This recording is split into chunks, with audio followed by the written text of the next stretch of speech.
Welcome, everybody, to the Heart Coherence Collaborative. We're really excited. We have our friend Teal Swan back with us today. If you guys missed it last time, we went incredibly deep on so many different, the ultimate guide to relationships. I learned a lot from that and have been applying that ever since. So we couldn't be more excited to have Teal back. And today we're going to be talking about ancestral healing.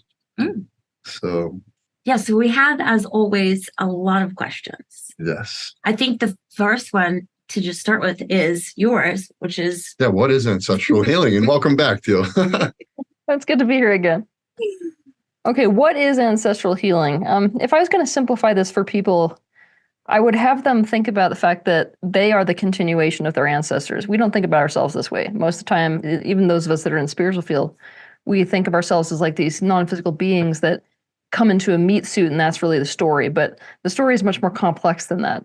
Before you're coming into this time-space reality, you're opting into the consciousness of your family lines, right? And what you're essentially saying is, I'm going to arrange kind of a contract here whereby I bring my soul stream energy down to become the continuation of that family consciousness, right? So what will happen when you do that is there are vibrational frequencies that are active still from whatever happened or whenever their origin was in your family line.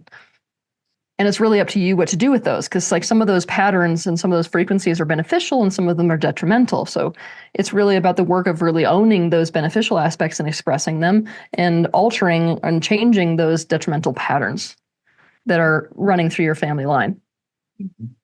It's just most of us don't really recognize these frequencies or these patterns. We don't understand where they came from.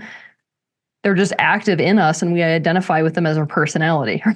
So yeah, there's the big thing that we have to hurdle first when it comes to ancestral trauma is that most people don't even recognize that they're carrying on their ancestry. Everyone. Doesn't matter who you are. Yeah. So how do you know if something is ancestral trauma or if it's just trauma from your lifetime that you maybe don't exactly remember? I can't give you an exact answer for that one. Yeah. Because so often, I mean, it's not like there's a telltale that this has been going on forever, which is why it's much more beneficial, when I'm speaking to a person of, let's say, not that doesn't have the capacity to say, get into these other dimensions and therefore see, that something is an ancestral trauma. It's more beneficial to tell a person to work with whatever is coming up, right? Because whatever is coming up in you in your personal life most likely relates to ancestry. You're just not aware of it, right? So it's almost like the more the merrier, the more information the merrier. So you start from whatever comes up, I'm doing ancestral healing. And if I know that it relates to ancestry, that's just a huge plus because it means that I've got more information at my disposal for how to deal with it. Yeah. So do you have to know your ancestors to understand your ancestral trauma, or do you just have to know the patterns? Because my father was adopted, if I went up the line, I wouldn't actually be able to go too far up the line. Yet. Oh. Why I say yet is there's this huge universal push towards the owning of our ancestry and the changing of these patterns. In fact, the progress and the outcome of the human race depends a lot upon our capacity to change these ancestral patterns that have continued to repeat generation after generation. And with this kind of an ancestral push, you're going to see far more capacity to access ancestry, and not even in esoteric ways and scientific ways than people ever thought possible. I mean, you even see this now with genetic research, right? Genetic research is pushing ancestry to a whole new place. I mean, now it's going to be that they can identify who you're related to just by your genome. It doesn't matter whether they knew. As we're seeing with all this fun stuff coming out where people are like, what? I don't have the same genome as my dad? That's not my dad. There's all this family drama happening around this movement, but it's going to open the door for a lot of people as well who are in your position. But what I want to say is that if you know nothing about your ancestry, you're adopted, whatever it is, you don't have to panic that you're never going to be able to do ancestral healing. Why? Because you are the progression of your family line. You don't even need to come into contact with your birth parents ever to carry on the stuff that is active within them. Mhm. We can get into that more later because that gets complicated and awesome and juicy. But if you work with whatever arises, you are most likely doing ancestral work. You're just not aware of it, right? What I want people to treat this like is like the more the better. When you start picking at whatever information you do have, and like even somebody who, let's say even somebody who's adopted has no awareness of their ancestry. Let's say they decide to do a DNA test and it's like, you have all the Scandinavian in you, right? Even that opens the door for us to study, Scandinavian people, Scandinavian history, patterns, social patterns, to start to recognize things that might be still in us from this. Affinities, preferences, aversions. I mean, the list is 5 miles long. So you'd be surprised, and the average person is surprised when they really start to go down this rabbit hole of research, just how much a tiny thread can give you. And we all have threads, whether we're aware of it or not. We all have threads. Even if we want to just walk down the racial train, we have threads. Yes. It makes me think about what personality is, because we try to determine who we are. What is your take on who we manifest as, what our personality is, and what the pieces are that go into that, and how it's formed? It's best to think about personality like a stained glass window. You know how there are all these different angles and filaments to it, right? Or like a mosaic. There are so many pieces that come from so many places that what we call our personality is the amalgamation of those things. It's the amalgamation of adaptive strategies that kept us safe in childhood. It's things that we came into, like preferences and aversions from, our ancestry that we adopted. It's from ways that we decided to change ourselves because we got into consciousness work. I mean, it's a very elaborate, multifaceted tapestry. And we're calling the amalgamation of those things a personality structure. But it's a whole system. Yeah. Yeah. So I'm somebody who hit rock bottom like 10 years ago. And they had me look at, I went through this fellowship. They had me look at all my resentments and figure out where I was selfish, look at all my fears, figure out where, I was selfish, look at my horrible sex conduct, all that stuff. And I think they said that as a joke. But anyway, yeah. So we got to this place where I had looked at everything in my life that I could actually consciously remember. And still I was acting in ways that I didn't know why I was doing that. Like I was still having all this like response out of like intense fear that didn't seem based off of anything that I had wrote down. Could that have been ancestral? It could have, but it's more likely that that's from suppressed traumas. Interesting. People are not conscious of the traumas that they experienced and the adaptive strategies that they have taken on to deal with those traumas. Especially when it comes to protector aspects that are saboteurs, right? It's not until you really talk to those aspects to figure out what it is that they're doing and when they originated. It's almost like most people don't have the capacity or the understanding yet to take an entire aspect of self out and examine it externally so as to get those types of answers. I can promise you that if I would have been around you at that time and had you do parts work with the aspect of you that is engaged in those behaviors, there would have been a very straightforward story. This is why I do it. This is what I get out of it. This is what I'm afraid is going to happen if I don't do it. And this is when I started this. It would have been a very coherent message. It's just the contents there get suppressed, denied, and disowned and rejected and into the subconscious. So much of what we do is not conscious. It's just this reactive thing that happens to the experiences we go through. So now when you said those saboteurs, those protectors, what are you referring to there? Is that like narcissism, like ish, or just like? So if we can accept that the psyche and the consciousness itself can fragment, right? What happens when the being encounters a situation of distress? Distress, of course, without resolve, which is the definition of trauma. It has no choice but to adapt to whatever that stressor is. The way that it will do that is by splitting between the vulnerable aspect of self and the protective aspect of self. So this is the part that doesn't keep me safe, the part that's really, makes me weaker or puts me at risk of being harmed. And this is the part that doesn't, right? So we get these protector personalities, aspects that say, and by the way, it's whatever adaptive strategy kept you safe in the specific environment you were in. And so you're going to see a lot of differences between these protector aspects, right? I'll give you an example of what I mean. Let's say that you're in a family where weakness is not acceptable.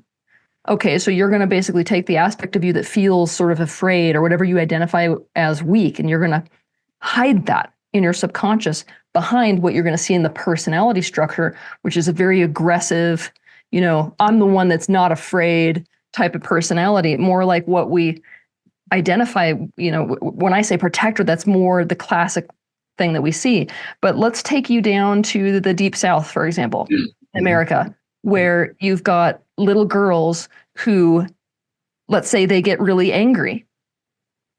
Anger is not something we do in this family. Okay, so they are going to take their anger, and that's actually vulnerable because it gets them in trouble. They're going to take their anger, they're going to take their power, they're going to suppress that. And what's going to come forward as a protector to keep them safe is hey, y'all, would anybody like some salad? Like that. And that's a protector also, right? So you can have these, it's like, don't be fooled by what you're looking at, because whatever sort of projects forward as a protector in the personality spectrum is whatever kept a person safe. And there's many different strategies for that. The saboteur is essentially a protector aspect of self that doesn't care about collateral damage. It's really comparable to have you ever met an EMS professional when they're trying to get to somebody who's in trouble? They're taking their hacksaw to the front door and they're like, I don't care what I have to take out in order to get to this thing, right? There are some protectors in the spectrum like that, where they're like, look, I'm going to lose, and I am perfectly willing to choose between, keeping myself safe or getting my needs met in this way and suffering this consequence. I can do that, which means it comes across like a sabotage type dynamic, because they're like, you know what? If it's between being consumed in a relationship and losing my sense of self and losing the relationship, but keeping myself, I'll lose the relationship. So here you are in the middle going, I feel like I'm always ruining relationships. Why can't I stop? So that's what we mean by a self-sabotaging part. But I mean, the ironic part of it is you don't actually have a part that sabotages you. You have a part that is completely convinced that what it's doing is the best idea and is saving your life. Mm-hmm. And in alignment with these ancestral trauma, you have ancestral protectors. You can see these types of personality adaptations. These protectors go from father to son to grandson to, and same thing through female lines.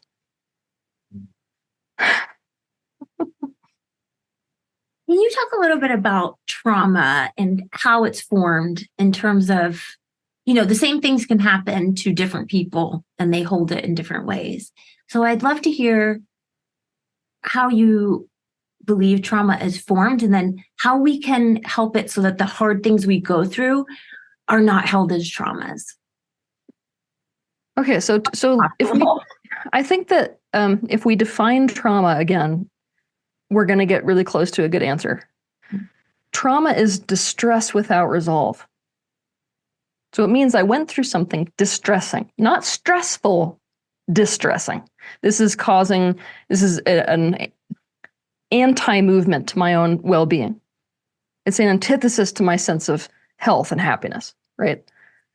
And what it means to not be able to resolve it is I can find no reasonable way to change that situation in and of itself so that it is not causing me distress. So whether somebody is ultimately going to experience trauma when they go through something difficult or not has to do with their capacity to resolve it or not. And that's down to a whole host of factors, right? So many factors, there's no way for me to limit them all.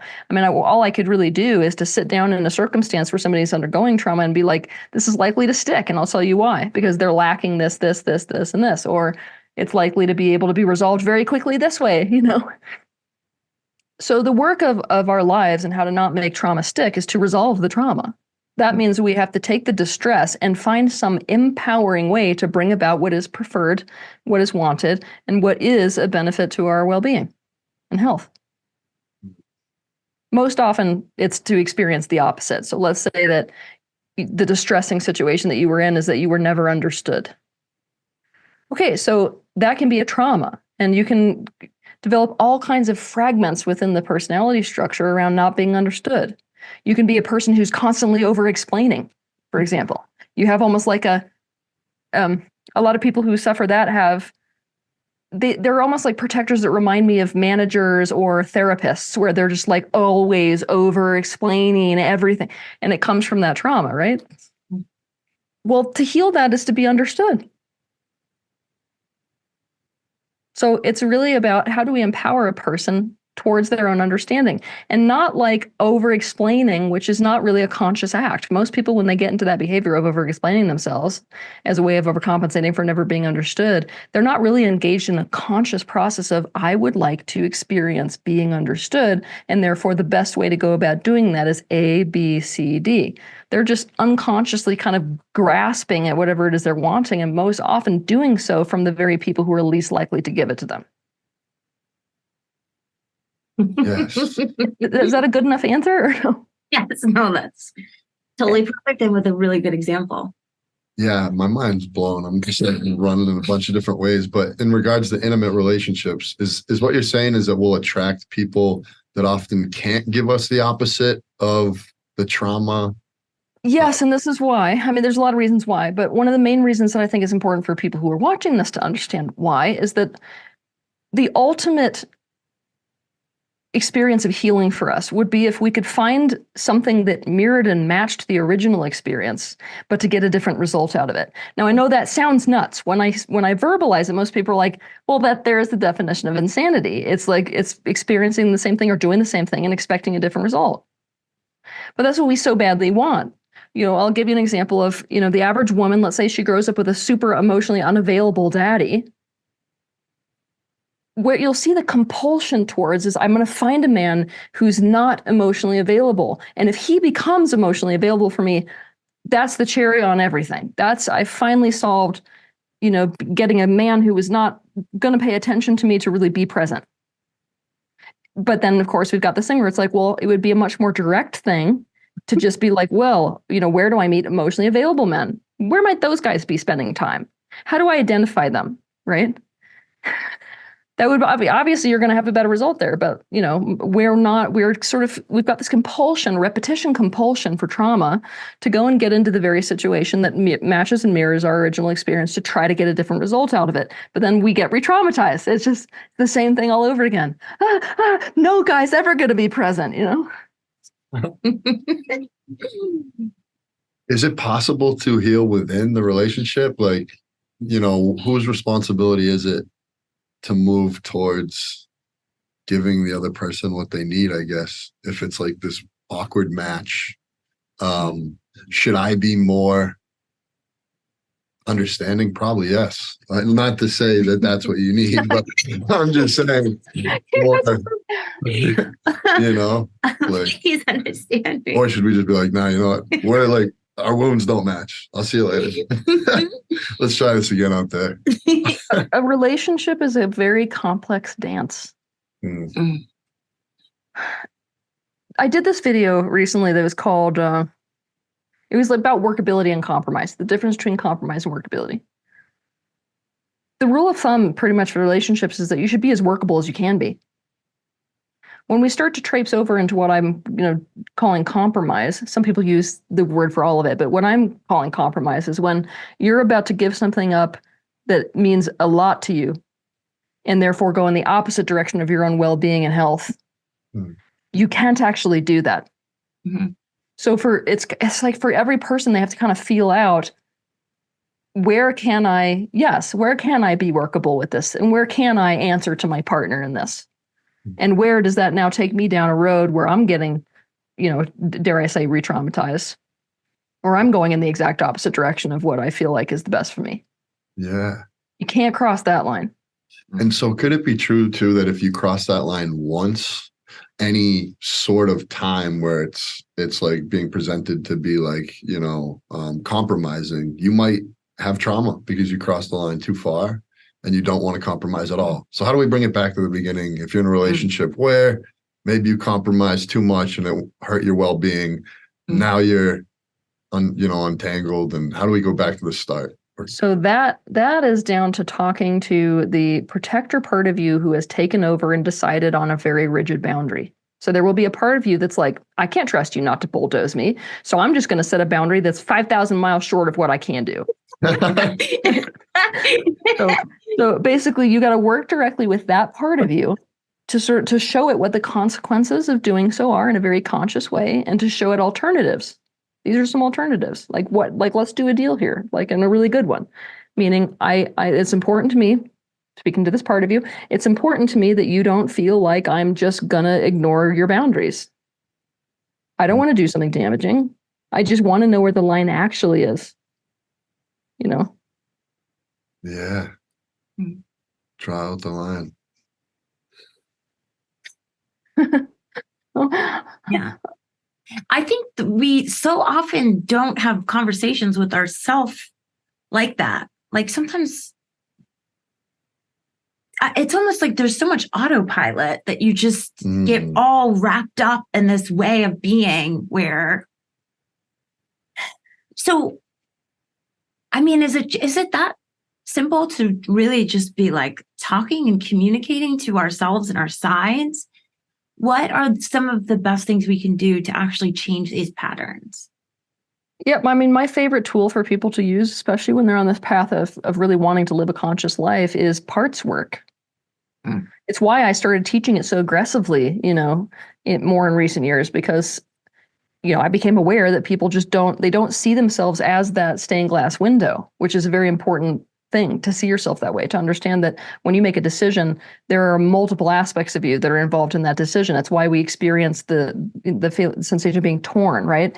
Like you may have a side that's like, I want to be the best husband possible, and a part that's like, why the hell do I have to answer to any people? I'm sick of it. Why does every decision have to accommodate everyone? So you feel those internal, yeah. It's really important to be able to separate out those aspects and dive into them. That's the consciousness work. It's almost like each part of you is its own cave within an ocean. So you're like diving all the way into one and exploring it fully, and then like diving all the way into the other one. And when you do that, you gain so much more self-awareness. Those open windows, basically, for how to make situations work, and the information for what you're really about comes to the surface, and then you can act consciously with those things. So yeah, parts work is literally one of the most important things that you can do on that level.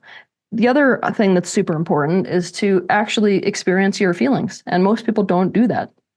They don't. I just released a video on this because of the fact that it's so incredibly important for people to learn how to emotionally experience, because most people, when they don't understand what their emotions are for, and they've got like a resistant relationship to their emotions, when those emotions come up, they're supposed to move through the body. That's how emotions work. But we don't let that happen. We're like immediately reactive to the emotion, and then essentially it has no capacity to move through us and deliver the information contained within that emotion. Yeah. I actually am going through that right now, where I suppressed my feelings my whole life. So I'm learning like emotional regulation and how to, properly handle this intensity that's coming up. And it's not easy, but I'm giving it my best, and I'm busting my ass, and I'm going to do it. My question is, does how we handle or process or grow through our ancestral trauma here on Earth influence what happens to us in this afterlife? Do you believe? I'm curious. Oh, yeah.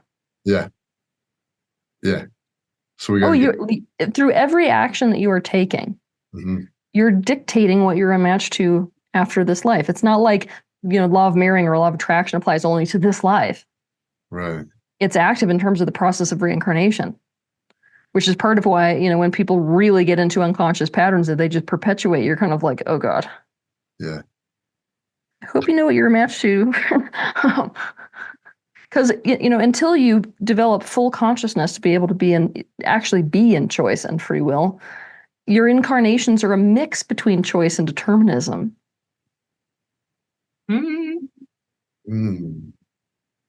Uh-oh. No, I'm just kidding. Yeah. So that the last thing you said made me just think about, I got to like thinking about my own life. I actually had a question that was good, but thinking about your life as a mix of those two things. Okay. No, I'm sorry. I'm going to gather myself. Yeah. Together, you have no, no so question. I have a question because, I see so many people out there struggling intensely, right? And clearly, you and I, we are aware of ancestral trauma, but there's people out there that are dying, like, because they're going through all this stuff and they don't know that maybe it's not their fault, like maybe this was just handed to them. Like, how do we support people that are struggling with this intense trauma, ancestral trauma, that they don't even know? They don't even know why it's happening to them. How can we be of support? Figure out what it is that somebody most deeply wanted and become an advocate to that. It doesn't need to be complicated. Like that. I'm making people aware of this ancestral aspect, not because it is 100% necessary for a person to line up with what is in alignment for them. This is just an incredible tool and more information and more awareness, which just is like the better it gets, the better it gets. If I was dealing with somebody who is suffering immensely, I wouldn't have a conversation about ancestral trauma, and I certainly wouldn't have a conversation with them about the fact that it's not their fault. Why? Because sometimes that's the most painful thing, especially when people are suffering the most. Oh, great. So like what? I just came down here and was just given all this crap, and like it doesn't matter what I did or didn't do. I was gonna get screwed anyways. It's very, you'll see that in the furthest reaches of victimization, there's a searching for blame, because in blame, you can do something. So it depends where somebody falls on this line of being victimized, whether it's an empowering thought, this isn't my fault, or whether it's a disempowering thought. Yeah. Say somebody's abusive, right? Say like, you're out there and you had a dad that was abusive, and you have his dad was abusive, and it's a chain of abuse, ancestral chain of abuse. Yep. I would give them a hug as the opposite. Is that like, what are we giving that person? What you would give is the opposite of abuse, which is trust. Trust is the antithesis to abuse. Trust is you can rely on me to act in your best interests. So it's a difficult thing. And to be honest with you, oftentimes when people come from really intense levels of abuse, the first relationship that they can really have is a therapeutic one. Why? Because it needs to be somebody who can reliably demonstrate I'm here for your best interest, which is much easier when your whole life is not influenced by what that person is doing. And so there's going to be less reactivity and more unconditionality. Wow. That's like really important to anyone listening, just the importance of having a therapist. I'm sure it's not just for that specific abuse situation that would apply, that a therapist can provide a lot for people. Oh, you guys. Okay, so like full disclosure, there are some terrible therapists out there. However, a good therapist is worth their weight in absolute gold. And one of the things I'm so interested in regarding this destigmatization of therapy and mental anything is that it's my belief every person walking this earth needs somebody in that role. We may use the word therapist nowadays, before it was a sage. You need somebody on the outside that can be a good reflective mirror and offer some of those experiences, which a person whose life is completely tied into us may not be able to offer because of the level of pain they get put in by virtue of what we are doing. Yeah, it makes me think about like how you're talking about this parts stuff, and how I was kind of referring to how I went through this process back in the day, and I looked at all these different things, but I might have only looked at my fears and resentments from certain parts, not from like the total, And he gets it. Yeah. So it's cool to be thinking like this. So it makes me I really respect this group of like spiritual people, especially the one woman. And she talks a lot about almost like you would become the kind of person that could deal with anything, or not internalize people's anger, or just be there as this present, powerful source of peace. And I wonder what you think about that in terms of, I think a lot of us have probably family members that can kind of damage us to a certain degree and things like that. Do you feel like the right thing to do is to like support and love people that kind of can be a little harmful, or just there's some people, and I think a lot of people in the sort of new age kind of world, it's like, I'm cutting you off. You're inconvenient to my life. You don't make me feel good. I'm cutting you off. So what do you feel like is the way to operate with those situations? It's so case by case, because honestly, so many people are not in the position to be able to be there for people who are damaging them in that way. They're not able to put themselves in a position where they don't get damaged in that way. So would I advise a person like that to continue even if they're getting damaged? No. Do I feel like this millennial Gen Z attitude, honestly, of we don't really need like every relationship, so we can just like be done now? Do I think that's healthy? No, I don't. We've never been more unhealthy regarding our unwillingness to recognize our interdependence and our need for each other, and therefore the effort with which we must put towards relationships. Mm. It's a very slippery slope to give you like an absolute in every that applies to every example, right? I also want to mention that I feel like we're incredibly under-resourced. I'm never going to get off this, you guys. I'm going to be in my 80s and be like, we're under-resourced. All right. When we were living tribally, we didn't have as much of this dynamic happening. When you've got a single family household, even an extended family dynamic, you've got such a limit in terms of the amount of minds and energies that can go towards helping someone. So inherent in a lot of your questioning is like, they don't have anyone but us. And I'm like, in what universe is that healthy for a human? I mean, if we were living in more of a tribal type dynamic, let's say that you had a really hard time with a sister of yours or something. There would be some other woman who's in this tribe who doesn't have that same problem with this person, and therefore can have a whole different interaction with them, can probably get them further, can help them to understand you, can facilitate stuff between the two of you. And you're not just sort of out there in the wind, both having been traumatized and both being a super reactive trigger for each other. It's so true. And I'm just thinking like, I go to the gym, it's like 100 people there and everyone's just walking around like, like stone faced. Like maybe a couple people will say hi to each other. Like, it just seems like it's like everyone's just like not friendly. And so how do we go about like recreating those old communities that are actually like, it seems like trust is fragmented, like in almost an unrepairable way? Well, my answer is you got to become the antidote to whatever it is that you don't like about the world. So it's about being defiantly for whatever it is you want. You got to actually be that. So let's say that I am, because I am like you. I notice this and it drives me nuts.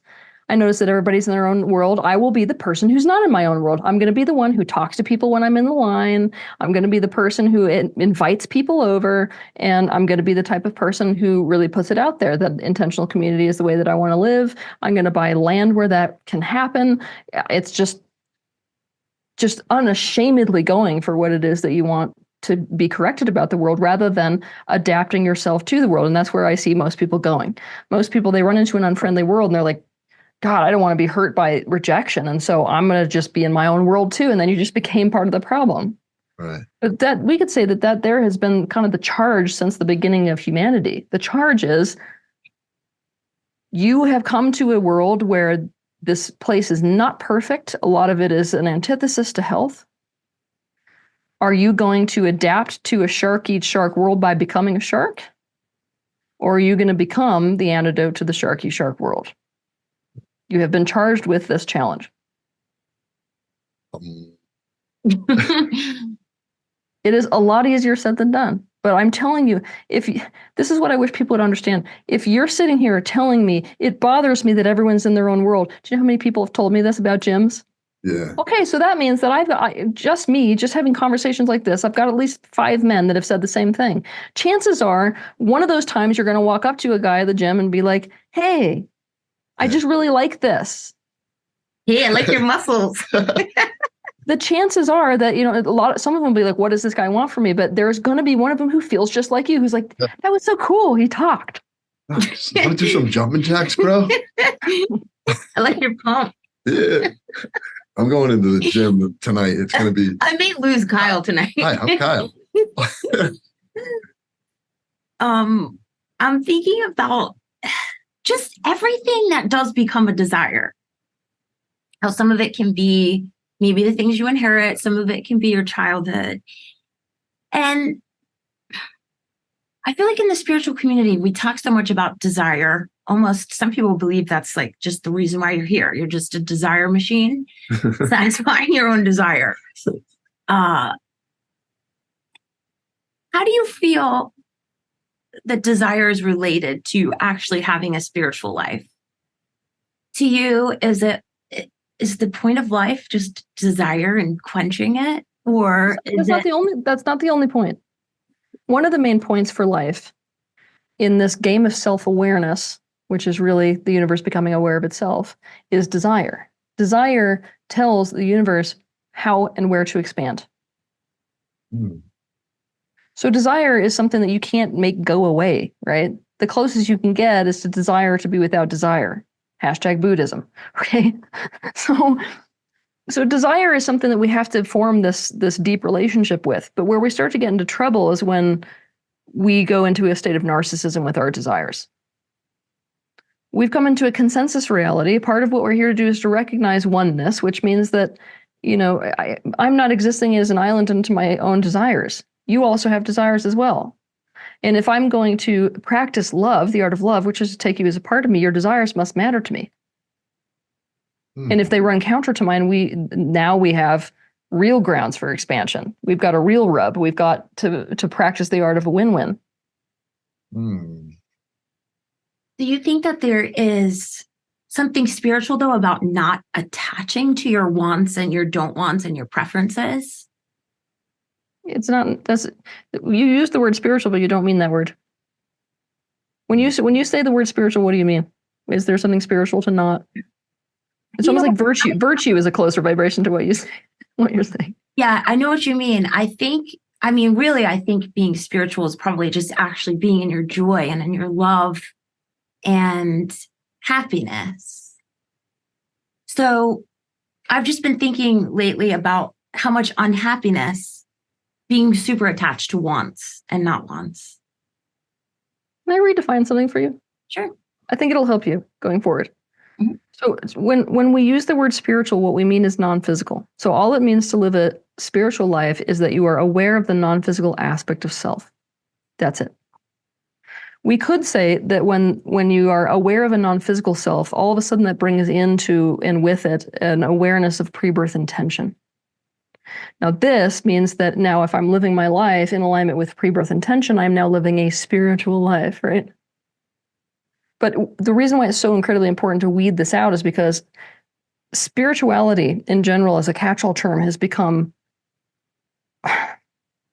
almost like a different way of saying the stuff that religious people were saying in the Christian movements and all these other prominent religions, where they're trying to get you to do what is good and right. So it's really not about spiritual, it's about good and right. And I think it's important for people to look at those things and question those things, whether something is good or right.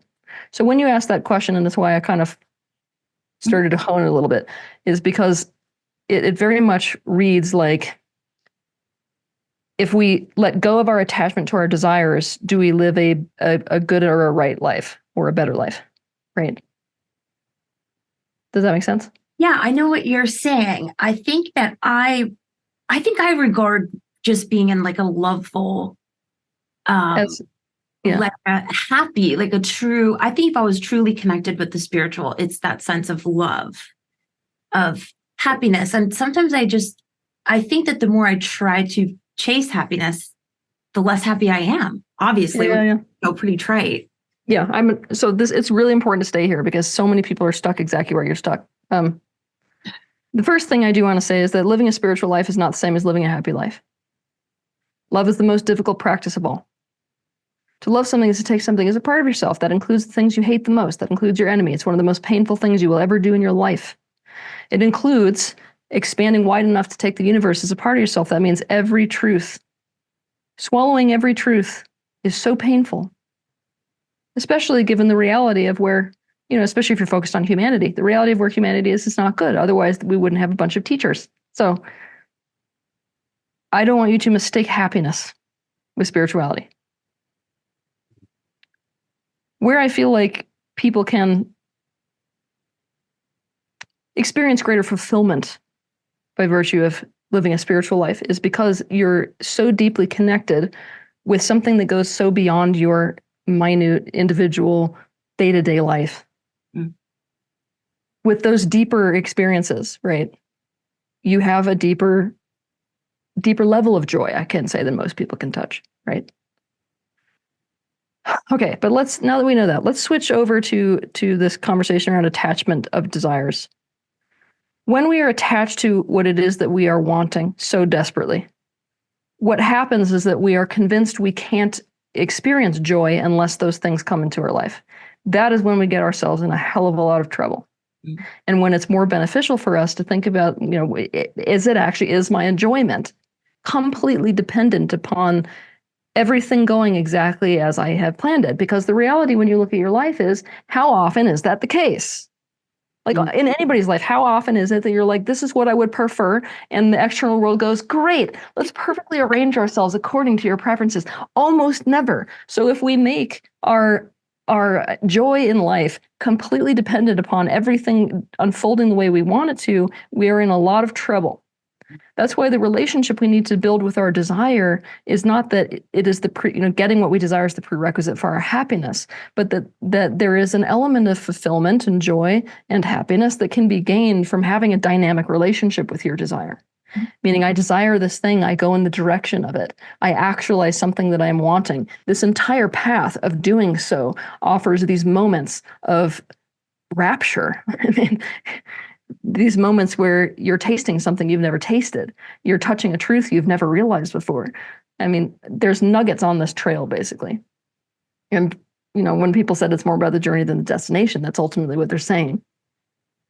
So a lot of these practices that help people to let go of their desire, that's really all it's doing. It's making it so that you find your joy in other ways than the unfolding of your perfect preferences. And the appreciation of what is. Which we also fail to do, right? Yes. When you don't have the perfect boyfriend, it's like, I don't know how good this tea is, really.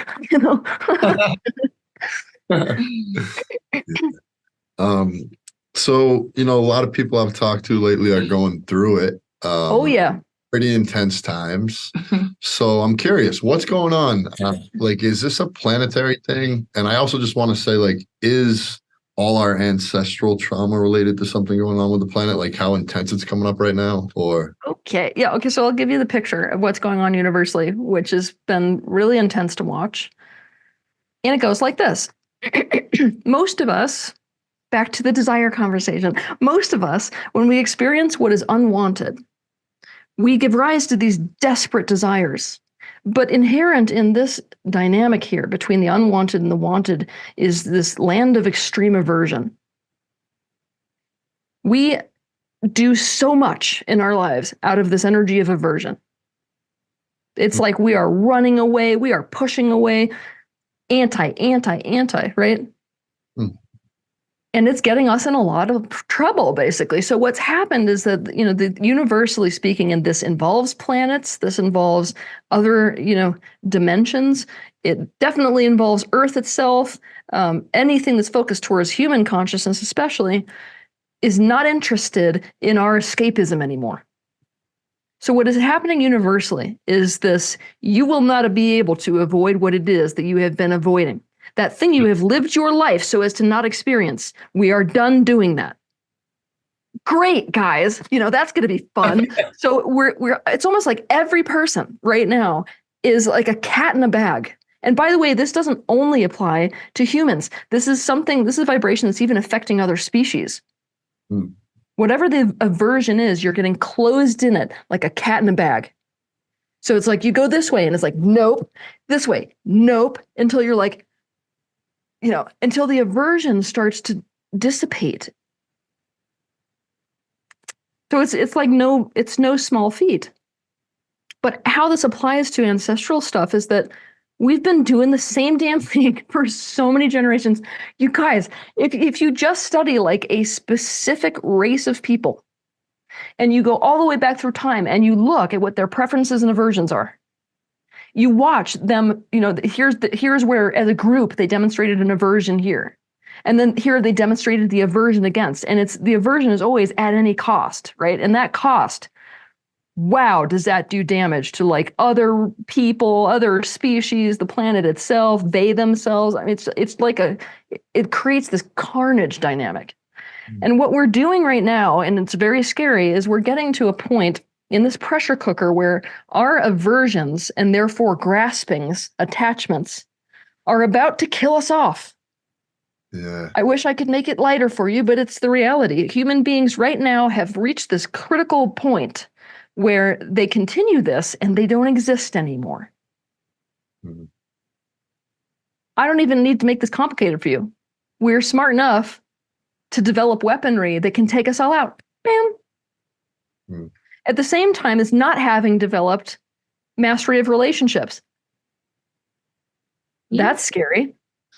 So right now, it's like if we don't change these patterns, there's a massive consequence. Yeah.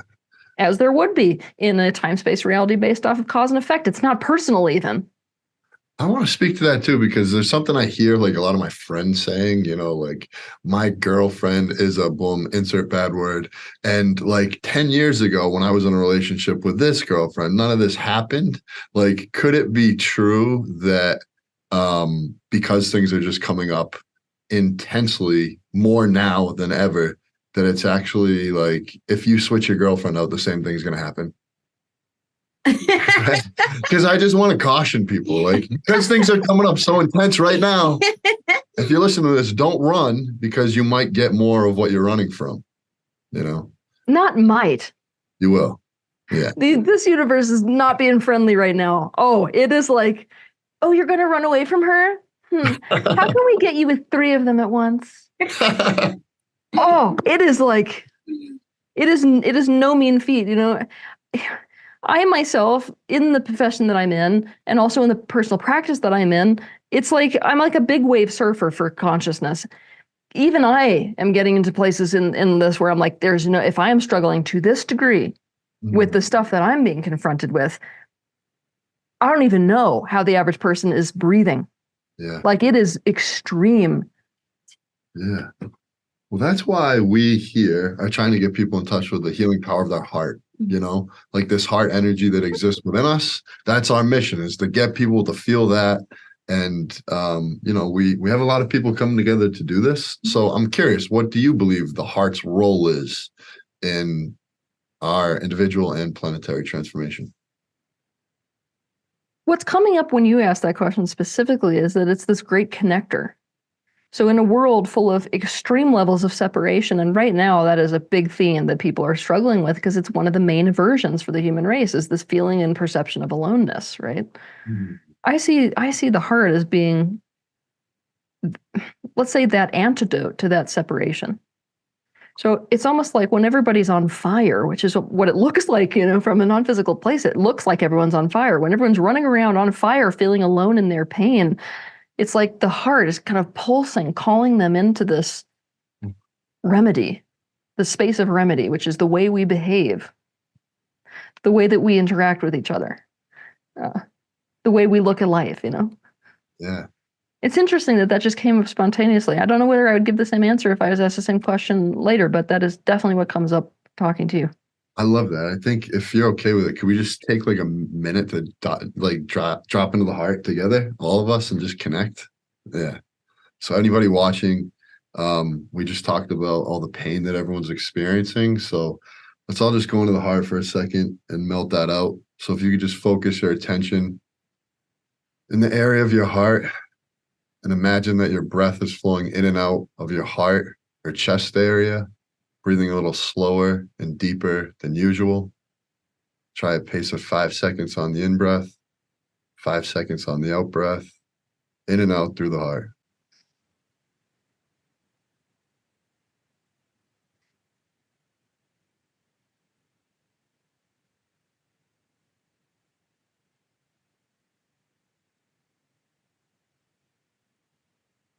Now, as you're breathing in and out through your heart, give thanks for your heart. As long as your heart beats, you have life. Feel the blood rushing in your heart, the strength of your heart.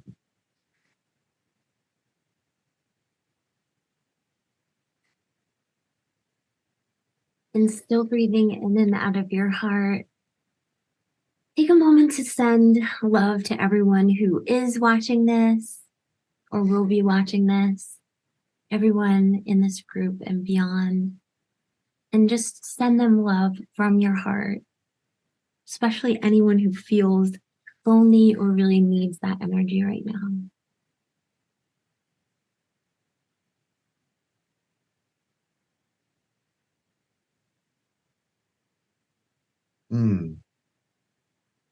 Yeah, I like that. The heart is the big connector. Thank you for saying that. It's also a huge. When I watch the two of you do that, there's this element to what you're describing as love that's a very powerful warmth. It's like a furnace to all of the harshness and cold that's happening in the world. Yeah. Well, let's turn on that heat. I love that. She's got a lot of heat. Yeah. Oh, yeah. That's one of my most favorite qualities in somebody when they're warm. You know, that's you. That is definitely you. Yeah. Yeah. So we would love to hear how we can support you. You have this amazing course. So anybody listening, I'm doing the course. Yeah, that might be struggling with ancestral healing. Tell us about your offering. My offering. Yeah, so I did an ancestral healing course because I wanted people to be able to really practically get into it. Because when we use this word ancestral healing, it's so abstract, it just drives me crazy. Because it's like for most people, they're like, well, what? I don't go out of body. Like, I don't know these people. How am I supposed to heal crap that happened hundreds of years ago?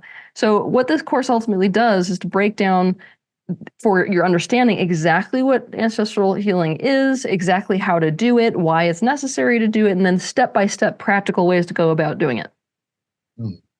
It's like a lot more intense than most people are prepared for, but it is special, Nice.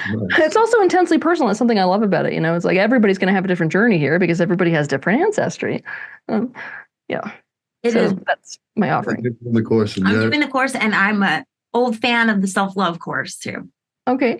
So with the ancestral healing stuff, what has been happening for you doing that course? I'm really interested. Yeah. So just going through and starting, well, first of all, some parts of it just actually connecting and then connecting to the good parts too.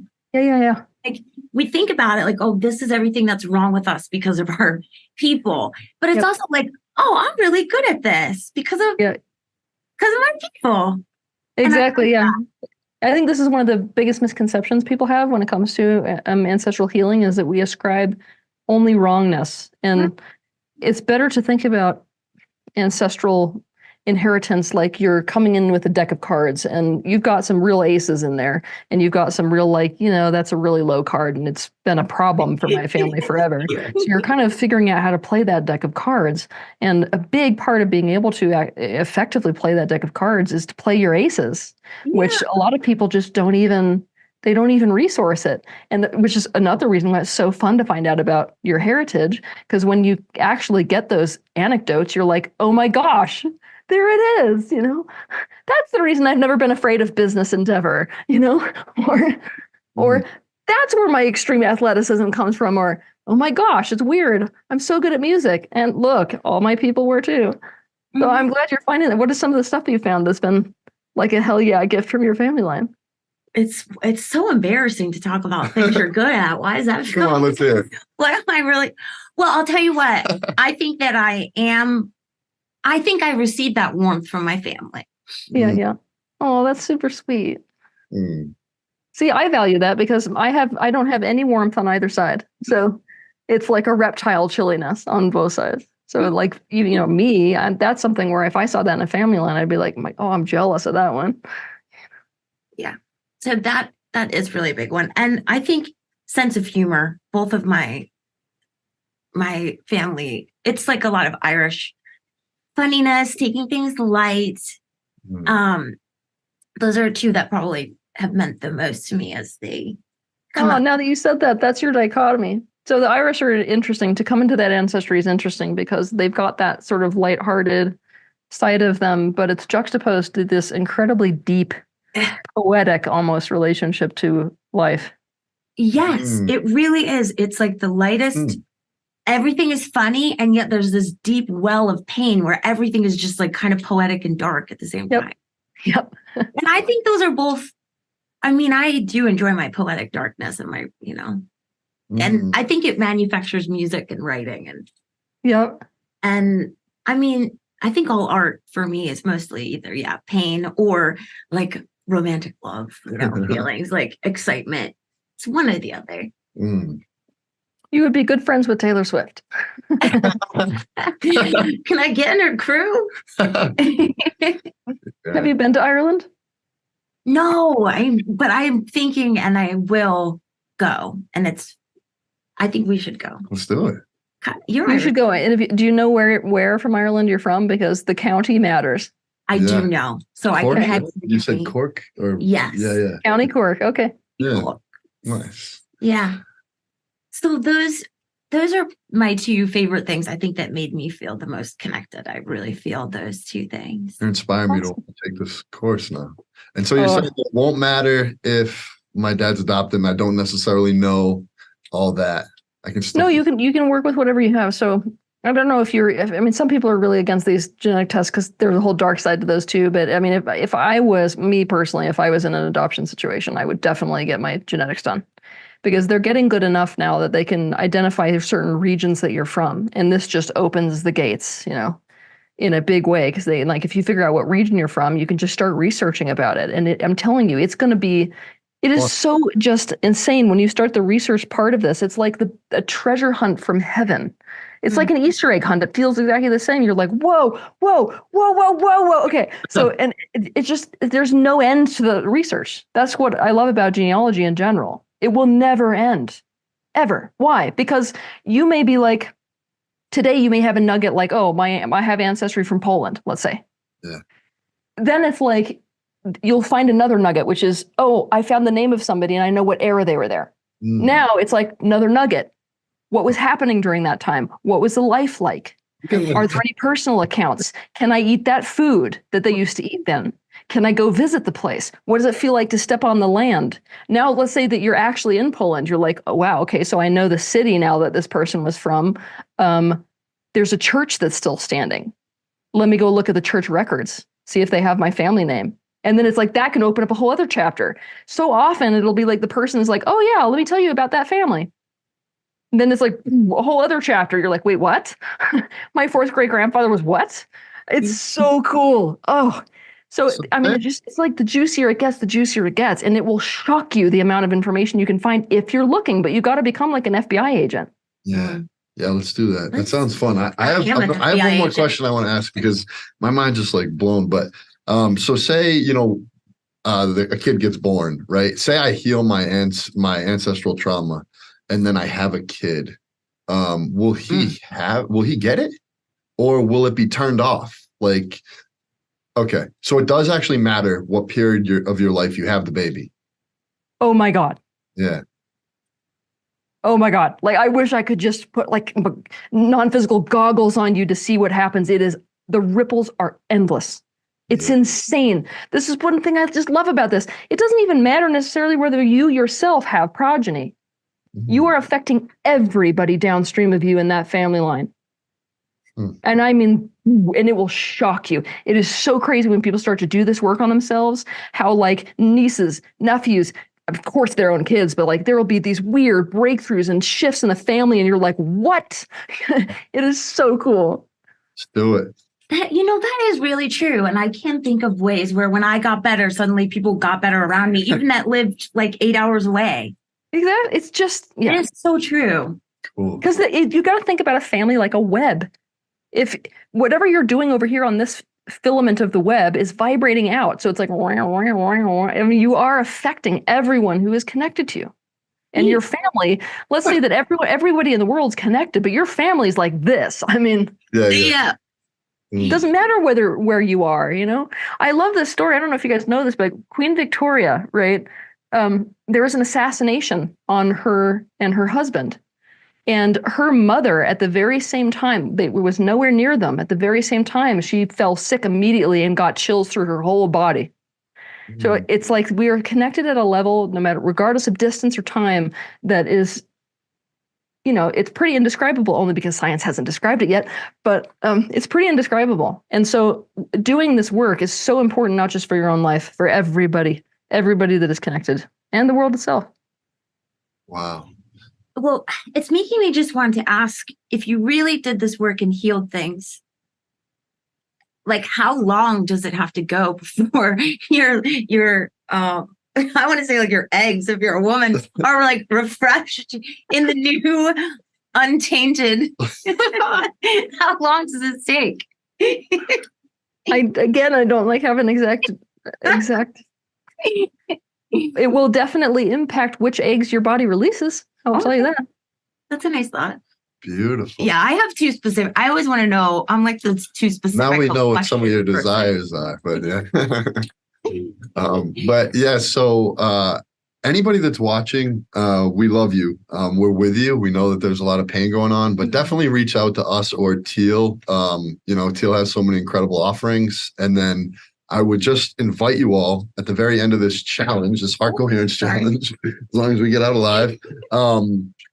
We are going to be coming together as a group, and we're going to be doing a big heart coherence together at the end of this challenge. And we're going to see the Institute of Heart Math is actually going to measure the impact of that meditation on global consciousness. So that's awesome. Listening to this, come join us. Teal, come join us. Yeah. We love you all, and thank you, Teal. This has been enlightening as always. Yeah. And where do we find the details about that one? We're going to send them out. We'll send them out with this video.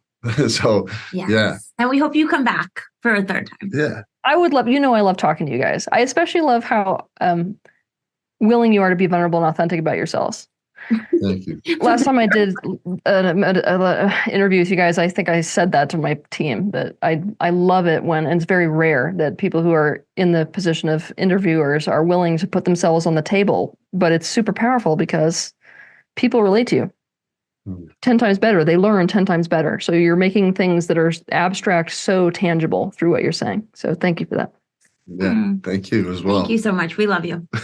Me too. Thank you, Teal. Bye, everybody. Thank you, everybody.